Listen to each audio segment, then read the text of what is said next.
Welcome to the latest edition of the Cranky Curmudgeon's Corner. My name is Paul Thomas, and this evening we are going to be talking about the way we label ideologies. With us tonight, Daniel Thomas, Thaddeus Paul Hamus, and Merrick Moses. Welcome, panel. I was in high school when I read George Orwell's 1984, but the thing that stuck with me all these years was the dystopian government's redundant use of phrases to reinforce the brainwashing required to keep the population of Oceania under control. They called it doublethink, doublespeak, newspeak. Today, we have phrases like woke, cancel culture, Antifa, libtards, tree huggers, leftists, pinkos, bleeding hearts, commies, Black Lives Matter, replacement theory, socialists, groomers, Satan worshipers, critical race theory, pedophiles, demo rats, etc. All having pejorative implications associated with evil.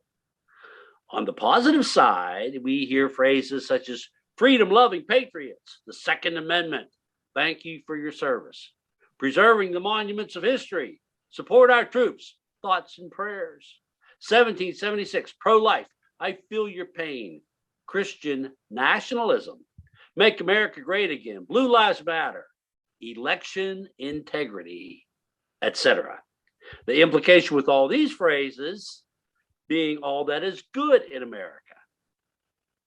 Does the preponderant use of this phraseology have a significant impact on brainwashing the sizable portion of Americans we know to be the MAGA crowd? Or should we dismiss these phrases / slogans as having little effect on this phenomenon? Thaddeus, is this use of this phraseology effective in the brainwashing, or is just nothing to be concerned about? Oh, it's effective, all right. But it's nothing new. I mean, we have had people who have based their entire political philosophies on bumper stickers. And basically, all of these terms that you were putting up here in your list, which, by the way, has one missing. You should also have Make America Go Gaga over Trump. That won't fit on a hat, but the initials will work real well. But these are quickie terms that people use, and when they use them, and sometimes you'll hear somebody who's using it, like Marjorie Taylor Greene is very good at quoting what I call magic words, because she has no idea what they mean. But once you have gotten a nice list of these incantations to quote, you can go to any party you want and think that you sound intelligent when you're saying them. So there you go. You have the stature of a wizard if you use the magic words. And of course, when you're hearing them and when you're seeing them, you've got a good indication that this is a demonstration of an immaculate mind. So there you go.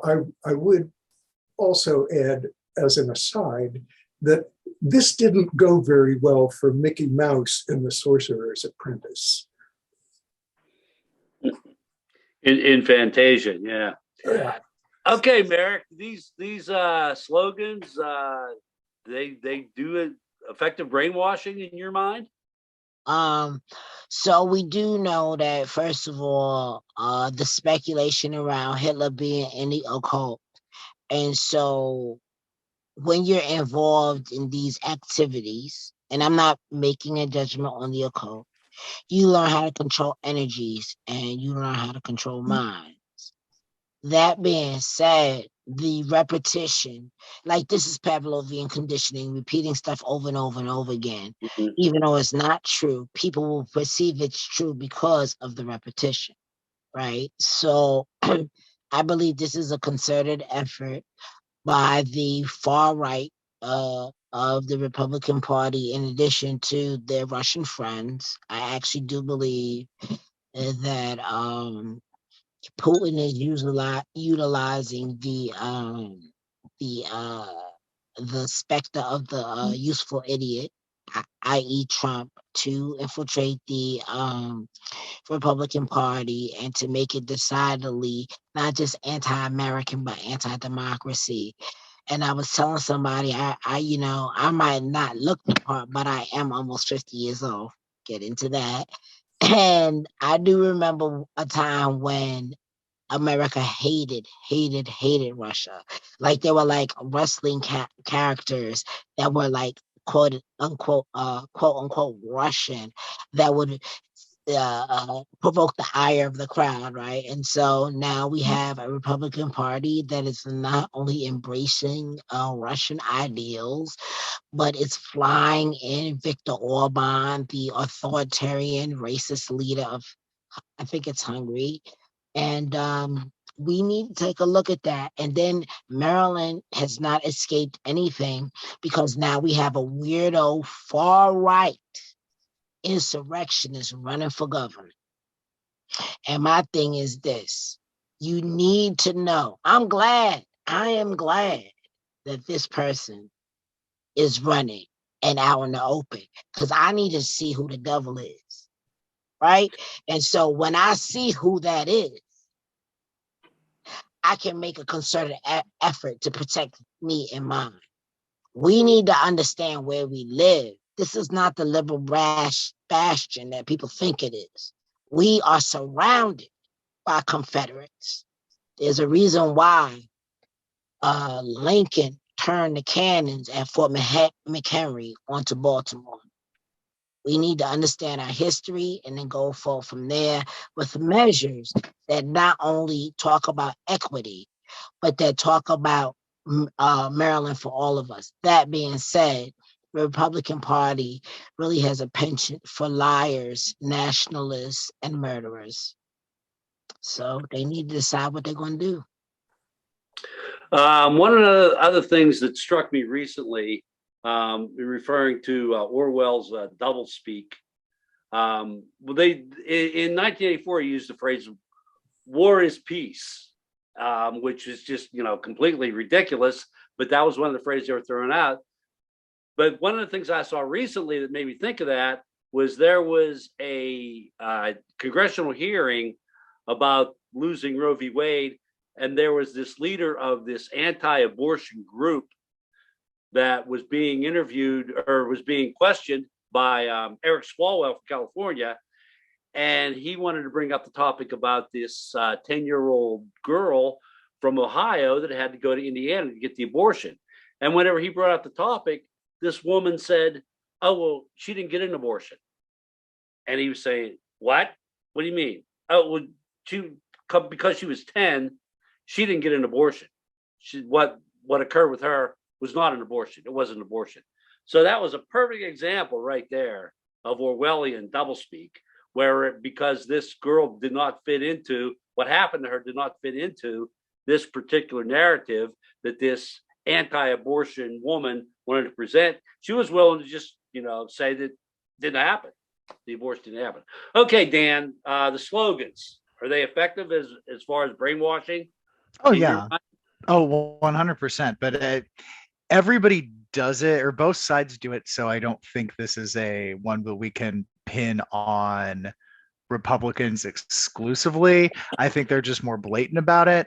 Like, I am pro-choice. My enemies are anti-choice. They call themselves anti-abortion. They say they're saving the lives of babies. I say they're doing something very different. People who I am pro-gun control. Others will call me anti-Second Amendment. So the language that you use identifies which side you are on, and it is part of the indoctrination that both sides use. Culturally, I feel like I'm on the right side. I am anti-Second Amendment. I am pro-choice. I am pro-LGBTQIA. Therefore, I am anti-family values or whatever the fuck those are. But the words we use matter, and they demonstrate which side is doing what and how people feel about individual things. I mean, I believe in election integrity. I do not believe in what the Republicans are calling election integrity. I believe that this most recent presidential election was the most secure in history. I think that we can probably do it online next time. We trust our credit cards and our personal mail and all of our identity information to the internet. Yeah, but we can't have elections online. Come on now. I mean, Putin could hack into that. He'd do that in a heartbeat. That's a bridge too far. Yeah. You say that now, but do you write a check for your mortgage, or does it just come out of your bank account? Well, it does, but I have a wife who checks the account every day. Right. So you trust the internet with the major functions of your life because you know your wife is good at monitoring your bank accounts. I trust her monitoring way more than I trust the internet. And yet, here we are. So yeah, I do believe in the integrity of elections. I just don't believe that just because your preferred candidate doesn't win, that something had to be horribly wrong, unless something was wrong with the whole system. Like when Hillary Clinton lost and when Al Gore lost, something was wrong with the whole fucking system. But we didn't change the system, and we have no real intention of changing that system. So it just came down to the number of votes in the right number of places. That Biden won by that amount. There was nothing wrong with that election. Every audit shows that he won by even more than we thought. Mm-hmm. So, but the words we do use matter. And that's why when Mayor Pete was still campaigning for president, and he had not heard the terminology yet. So a Black Lives Matter comment was made to him, and he had not heard and did not understand what he was saying when he said, well, of course, Black Lives Matter because all lives matter. When he learned what he had done, he immediately apologized because he inadvertently used terminology that the other side had already co-opted. And we all do it. Every movement does it. The way that is how you identify yourselves, the terminology you use. So I don't think it's going away, but it is very effective because when an entire group speaks a certain way, it does indoctrinate. I mean, you couldn't tell what Nathan and I were talking about when we were children, and in about 10 years, we're not going to be able to understand Kira or Fiona at all because they will have their own completely different language. Yeah, we could go back to Tippecanoe and Tyler too, and band the used up man. I think that was the election of 1836. They were using slogans like that. Okay, one conclusion I have arrived at recently is that the Republicans try to make your life as miserable as they can so they can blame that misery on the Democrats. The most obvious example is the refusal of Republican governors and legislatures to accept federal dollars for Medicaid expansion and blaming Obamacare for closing down rural hospitals. There's also that uptick in gun violence. It has nothing to do with the ease in which nut jobs can obtain firearms and everything to do with the liberal policies such as the elimination of cash bail for minor crimes. The latest one that came out was this burn pit bill that 84 of them voted for. And then because they were upset with, I don't know, I still don't even understand the reason why it came out that they voted against it with a fist bump from Ted Cruz into, that other knucklehead down there on the Senate floor. But what does the Republican response to Uvalde, Buffalo, Highland Park, Philadelphia, et cetera, these recent massacres, in conjunction with the 6-3 SCOTUS decision eliminating concealed carry weapon permits in New York, say about this conclusion I have? about the Republican operating procedure. Make life miserable so we can blame it on the Democrats. Is that irrelevant or spot on? Dan, am I way out in left field here with this? No, it's 100% accurate. And I first noticed it happening during Obama's presidency when McConnell became speaker. And the Senate leader, majority leader, excuse me. When he said out loud, we're gonna block everything to make him a one-term president, that was when he said the quiet part out loud, and it became an endless parade of obstruction and obstruction and obstruction. And what the bills are for doesn't matter. In the minds of the Republican Party and the general electorate, and you can see this from Marjorie Taylor Greene is good for something. What she spouts off is saying what the politically unengaged people do not know and are not following, and there's a lot more of them than people who are actively turned in. So whenever Mitch McConnell votes for something that would be ostensibly good for the country, if Joe Biden's in the White House, she's going to criticize him for it. Whoever the president is signing the legislation is the one who gets the credit for it. And if something goes horribly wrong, that person also gets the blame. We on the left still blame Bill Clinton for the Defense of Marriage Act, forgetting conveniently that he did that to prevent a constitutional amendment that would have been so much worse. He chose the lesser evil there. But he had to take the responsibility for doing it. He was the one who signed it. So the idea that the Republicans are just blocking everything that they can is 100% accurate, because Ted Cruz could fly the plane full of baby formula over from Europe himself. If Joe Biden's name is on that bill, he will be the one who gets credit for it. When the first round of stimulus money came out, Donald Trump pretty famously said to Mitch, give the Democrats everything they want because we need it. But he still put his name on the checks, and he still signed the CARES Act, and he still got the credit for it. So they don't want Joe Biden to get credit for a damn thing. And when the Democrats were the minority party in the Senate, they couldn't stop anything. I do believe a lot of them would have tried to do the same thing, but they were helpless to do so at the time. They did not have the numbers. Merrick, Republican strategy, make life miserable so we can blame it on the Democrats. That's been their playbook since Obama, since Mitch McConnell declared that he was going to make Obama a one-term president. Not surprised, but this is the problem, right? So we know in the past 40 some odd years, the American educational system has been degraded and has been stripped almost bare. And so what we need to understand is that we have an American populace who at its base and at its core, I would say, reads between a fifth grade level and a seventh grade level. Okay. So that means that you have adults who don't even have a reading level that resembles high school.